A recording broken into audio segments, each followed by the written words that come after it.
Dear students, in today's class we will learn about data handling. Let us first learn what is the meaning of data. A data is the collection of information. After collecting information, we have to organize this data. This can be done. First step is to collect the data. Second step, to organize the data. It means arranging data in an organized manner. Then finally we have to represent data in such a way so it will be easy for us to draw conclusions or interpret that data.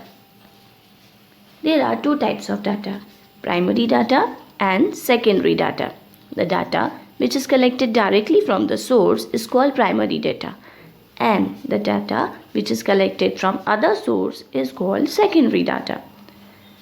For example, you have to find out the choice of favorite ice cream flavor of your classmates. So for this, you will directly ask each classmate about their choice of favorite ice cream flavor. This is called primary data. But if you want to know the weather of other countries sitting in your own country, then you have to take the help of either internet or television or some newspapers. This is called collecting data from some other source, which is known as secondary data. After collecting data, we have to arrange the data in an organized manner. This is called organizing data. This can be done with the help of tally table and frequency distribution table. So these are the two tables which will be used for organizing data. After organizing data, we have to represent data with the help of charts and graphs. This is called representing data with the help of bar graphs, pictographs or line graphs. In today's class, we will learn about construction of frequency distribution table or tally table. Let us first talk about frequency distribution table. A frequency distribution table is a table that shows classes or interval of data with a count of number of entries in each class. For example, you want to know the number of people in a particular age group in a colony. So you have to collect data and arrange it in this order. So in the age group of 1 to 5, there are 5 people in the colony. In the age group of 6 to 10, there are 8 people in the colony. In the age group of 11 to 15, there are 6 people. In the age group of 16 to 20, there are 8 people.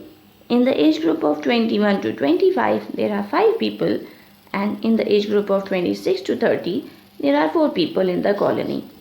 Here, the number of people are showing the frequency, and the age group in which the smaller number is showing the lower class limit and the bigger number is showing the upper class limit. This is also known as class. So the frequency of a class is the number of data entries in that class. It means in the age group of 1 to 5, the number of people is showing the frequency. Next is the tally table. A tally table is a table used to arrange data using straight lines. These lines are called tally marks. So if you have to represent 1, you will not write a number 1, but you will draw one straight line. For representing 2, you will draw 2 straight lines. This is how we represent 3 and 4. But for representing 5, we have to draw 4 straight lines, and for the 5th count, we have to draw one slanting line which will cross the above 4 lines. This is how we represent 5. Then for representing 6, we will write 5 in the same order and add one more straight line to it.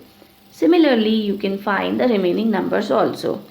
So children, this is how we represent tally marks and make a tally table. Let us now try to understand how to create a tally table or a frequency distribution table with the help of given data. So here you have a data in a discrete manner. This is not organized, this is not arranged. We have to make this data systematic or organized with the help of frequency distribution table or a tally table. For this, we have to first write what is the given data. The given data is the number of sticks. So for this, here we have how many times 1 given in this data. Let us find out 1, 2, 3, 4. So 1 is given 4 times in the given data. Now let us find out how many times 2 is given in the above data. Let us find out by circling 2. 1, 2, 3, 4 and 5. 2 is given 5 times in this data. To represent in the form of tally, we will draw 4 straight lines and 1 line we will make slanting by crossing the above 4 lines. And for frequency, we will simply write number 5. Now for finding out number of times 3 is given, let us check the data. This is 1 and 2. 3 is given 2 times, which is represented by 2 straight lines in the form of tally and writing number 2 in the form of frequency. Now we will find out how many times 4 is visible in this data. So let us count 1, 2, 3, 4, 5, 6. For representing 6 in the form of tally, we will make 5 in the given order, like making 4 straight lines and make 1 slanting line for crossing them, and for representing remaining 1, we will draw 1 straight line. And 6, this is the frequency, which is writing in the number. And finally, we have number 5. 5 is given how many times? Let us find out. This is 1, 2 and 3. 5 is given 3 times, which will be represented by 3 straight lines in the form of tally, and by frequency we will write number 3. So this is how we make a tally table or a frequency distribution table.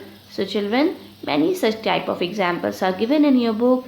Please try to create your own frequency and tally tables.